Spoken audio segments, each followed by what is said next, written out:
Bonjour à tous, voici maintenant le corrigé de l'exercice D, donc le dernier exercice sur la modélisation. Donc pour chacun des 4 premiers numéros, on avait seulement les 4 premiers à faire. Voici donc la solution. Il fallait juste, en fonction de ce qu'on a là, vérifier qu'est-ce qui est valide et qu'est-ce qui n'est pas valide. Fait qu'à la question 1, on remarque que la table A ici est l'enfant de la table B et que B1, B2 ici sont les clés étrangères qui correspondent aux clés primaires du parent table B. Ces champs-là sont not nuls, dont le parent ici est obligatoire avec un 1, ça c'est valide. Et ici, il n'y a pas de unique, donc ce qui fait qu'il peut y avoir un plusieurs ici dans la cardinalité.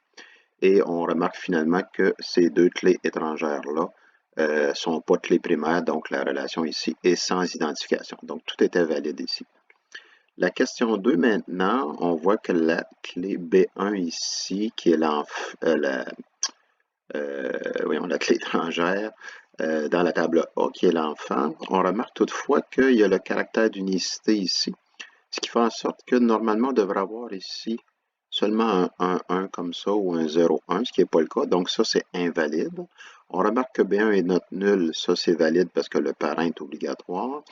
Et on remarque aussi que B1 n'est pas clé primaire, d'où la relation euh, sans identification.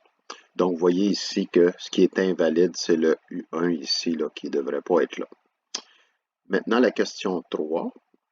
Ici aussi, tout est valide. Si on analyse ça, on voit que dans le parent ici, B1 est copié-collé comme clé étrangère et clé primaire dans la table A, ce qui veut dire qu'on a une relation avec identification. Donc, le parent est obligatoire et il n'y a pas de unique, donc on peut avoir plusieurs enfants A de la table B. Je me déplace maintenant à la question 4, dans laquelle il y avait deux relations. Allons-y une à la fois. On remarque ici que la table B est parent de la table A, on voit le plusieurs, et aussi parent de la table C, avec le 0,1 ici. Donc le B1, B2, ici est copié-collé en bas, non pas de clé primaire, je veux dire, parce qu'on a une relation sans identification. Fait que ça, c'est valide. B1, B2 peut être nul, donc c'est pour ça que le parent, c'est 0,1. Il peut ne pas y avoir de parent. Et comme il n'y a pas le unique ici, ben, on a le plusieurs ici, ça c'est valide.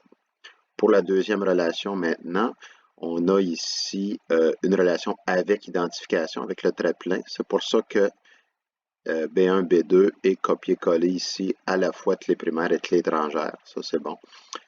Donc à ce moment-là, tout est bon parce que le parent est obligatoire. Tout ça. Fait que c'est ce qui résume le corrigé de l'exercice D.